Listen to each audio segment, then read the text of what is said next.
9వ నెల సెప్టెంబర్ మాసంలో మనం ప్రవేశించాం. గడిచిన 8 నెలలు దేవుడు మనల్ని కాచి కాపాడాడు. అందుని బట్టి సర్వోన్నతుడైన దేవునికి మహిమ కలుగునుగాక. గర్భముతో ఉన్న స్త్రీ శిశువుకు జన్మనివ్వడానికి ఏ విధంగా అయితే 9 నెలలు వేచి ఉంటుందో, మనలో కూడా అనేకులు దేవుని అద్భుత కార్యములు పొందడానికి ఆశతో చాలా కాలం నుండి వేచి ఉన్నవారు ఉండి ఉండవచ్చు. హెబ్రీయులకు రాసిన పత్రిక 11వ అధ్యాయం 1వ వచనం, విశ్వాసం అన్నది నిరీక్షించు వాటి యొక్క నిజస్వరూపమును అదృశ్యమైనవి యున్నవనుటకు రుజువునై ఉన్నది. ఈ సెప్టెంబర్ మాసం దేవునిపై విశ్వాసం ఉంచి అద్భుత కార్యము దేవుని నుండి పొందుకోవాలని ఆశ కలిగిన వారి జీవితంలో దేవుడు గొప్ప కార్యము జరిగించబోతున్నాడని నేను విశ్వసిస్తున్నాను.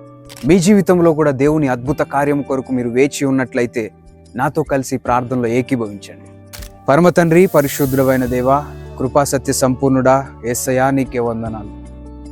ఈ సెప్టెంబర్ మాసము నీ బిడ్డలు ఎవరైతే ప్రభువా వారి జీవితంలో బలమైన కార్యము కొరకు ఆశిస్తూ నీ వైపుకు చూస్తున్నారో, వారి జీవితంలో ఉద్యోగ విషయంలో, వివాహం విషయంలో, వ్యాపారాల విషయంలో, ఆర్థిక పరిస్థితుల విషయంలో, కుటుంబాల్లో, గర్భఫలం విషయంలో, ఇంకా ఏ పరిస్థితి విషయమైతే నీ వైపుకు చూస్తున్నారో ఆ పరిస్థితిలో యేసు నామములో గొప్ప కార్యములు జరుగునుగాక.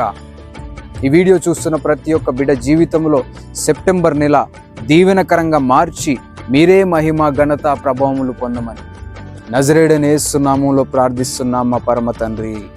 ఆమేన్, ఆమేన్, ఆమేన్. చేయబడిన ప్రార్థనలో మీరు ఏకీభవించినట్లయితే ఆమేన్ అని కమెంట్ చేసి ఈ వీడియోని మీ ఫ్రెండ్స్తో, ఫ్యామిలీస్తో షేర్ చేయవలసిందిగా మనవి చేస్తున్నాను. God bless you.